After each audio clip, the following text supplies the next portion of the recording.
बिस्मिल्लाहिर्रहमानिर्रहीम। कल हमने इंट्रोडक्शन ऑफ इलेक्ट्रोस्टैटिक पढ़ी थी। आज है इसका first topic coulomb law. Coulomb law किसके बारे में है? कूलम्ब लॉ है फोर्स ऑफ अट्रैक्शन या force of repulsion between two point charge. क्योंकि कल हमने डिस्कस किया था कि अगर दो सिम चार्जेस हो, यानी पॉजिटिव हो या नेगेटिव चार्ज हो, और इन दोनों को अगर हम करीब ले आए तो इसके दरमियान फोर्स ऑफ रिपल्शन होती है।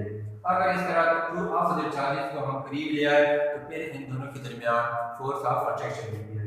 तो इस फोर्स ऑफ अट्रैक्शन को क्वांटिटेटिव मेजरमेंट के लिए इनकी मैग्नीट्यूड फाइंड करने के लिए एक सब्जेक्ट है जिसका नाम है Charles Augustine D coulomb and 1884 में इनकलाब पेश किया, जिसको नाम दिया गया कूलम्ब लॉ। उसने सबसे पहले चार्जेस के दरमियान जो फोर्स होती है इनकी मैग्नीट्यूड फाइंड करने के लिए एक्सपेरिमेंट किया, और इन एक्सपेरिमेंट में उसने जो एपरेटस इस्तेमाल किया उस एपरेटस का नाम है टॉर्जन बैलेंस।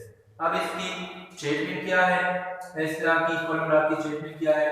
वो स्टेटमेंट ये है कि the magnitude of force of attraction और repulsion between two point charges, दो पॉइंट चार्जेस के दरमियान फोर्स ऑफ अट्रैक्शन हो या फोर्स ऑफ रिपल्शन हो, है directly proportional to the product of the magnitude of charges. ये फोर्स ऑफ अट्रैक्शन या फोर्स ऑफ रिपल्शन जो होती है इन ही दोनों चार्जेस की मैग्नीट्यूड को प्रोडक्ट ऑफ द मैग्नीट्यूड को डायरेक्टली प्रोपोर्शनल होती है। इनके अलावा inversely proportional to the square of the distance between them. और इन दोनों चार्जेस के दरमियान जो फोर्स ऑफ अट्रैक्शन होती है, डिस्टेंस होती है, इसको इनवर्सली प्रोपोर्शनल भी होती है। और मैथमेटिकली इस लॉ को हम इस तरह लिख सकते हैं F is equal to K Q1 Q2 divided by R square। ये कूलम्ब लॉ की मैथमेटिकल फॉर्म है। अब हमें ये प्रूव करना है कि किस तरह आ गया।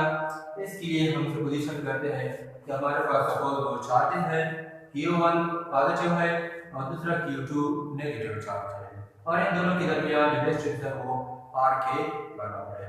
या दूसरा हम इस तरह लिख सकते हैं कि दो सेम चार्ज है, Q1 नेगेटिव Q2 नेगेटिव, या Q1 पॉजिटिव Q2 पॉजिटिव, और इन दोनों के दरमियान जो डिस्टेंस है वो कितनी के बराबर है? वो डिस्टेंस R के बराबर है। अब कूलम्ब कहता है कि इन दोनों चार्जेस के दरमियान जो फोर्स ऑफ अट्रैक्शन होती है इन दोनों चार्जेस की मैग्नीट्यूड की प्रोडक्ट को डायरेक्टली प्रोपोर्शनल होती है, यानी F directly proportional to Q1 and Q2। Directly proportional का मतलब क्या है?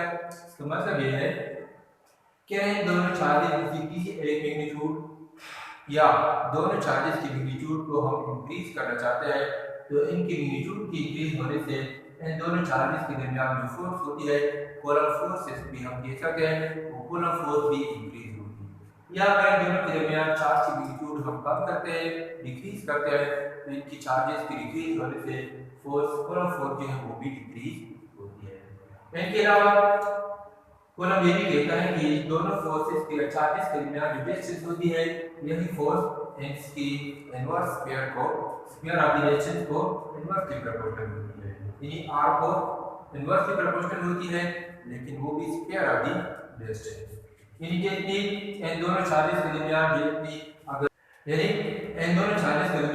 जो डिस्टेंस है वो अगर हम इंक्रीज करते हैं तो फोर्स डिक्रीज होगी, अगर डिस्टेंस को हम डिक्रीज करते हैं तो फोर्स इंक्रीज होगी। इनवर्स प्रोपोर्शनल है। इसकी मिसाल इस तरह है, सपोज दो स्टूडेंट्स हैं एक स्कूल में, इन दोनों के दरमियान दोस्ती है। अगर इन दोनों के दरमियान डिस्टेंस है, सपोज एक स्टूडेंट को हमने एक सेक्शन में बिठाया और दूसरे स्टूडेंट को हमने दूसरे सेक्शन में बिठा दिया, तो इन दोनों के दरमियान जितनी डिस्टेंस ज़्यादा होगी उतनी इन दोनों के दरमियान जो रिलेशन होगा, ताल्लुक होगा, इन दोनों के दरमियान जो दोस्ती का ताल्लुक है वो कम होगा।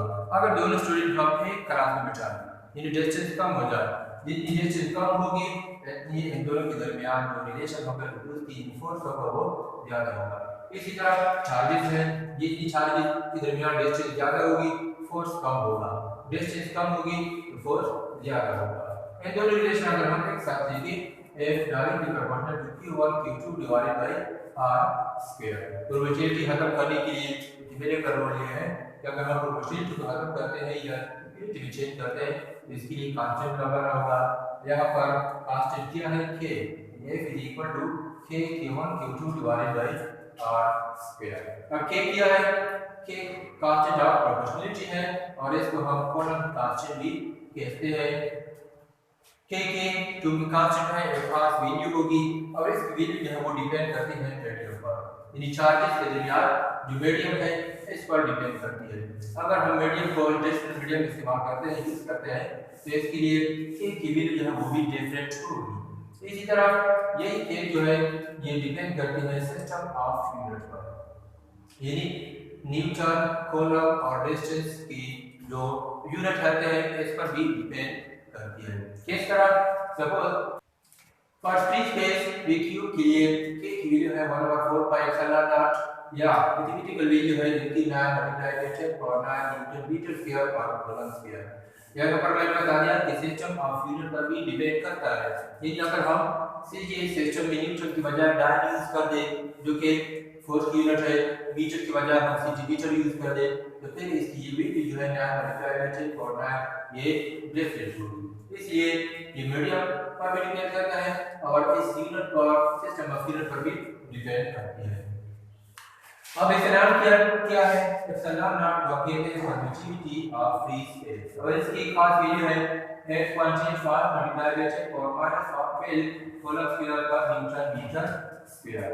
एप्सिलॉन नॉट परमिटिविटी है क्या, परमिटिविटी है the property of medium which affect a force the force between charges, यानी परमिटिविटी जो है ये प्रॉपर्टी है मीडियम की। कैसी प्रॉपर्टी, जो कि चार्जेस के दरमियान जो फोर्स ऑफ अट्रैक्शन होती है या रिपल्शन इसको इफेक्ट करती है या इसकी मुखालफत अपोजिशन करती है। इसका मतलब यह है कि जितनी परमिटिविटी जिस मीडियम की जितनी ज्यादा होगी इन दोनों के दरमियान पर चार्जेस के दरमियान जो फोर्स ऑफ अट्रैक्शन होती है वो कम होगी।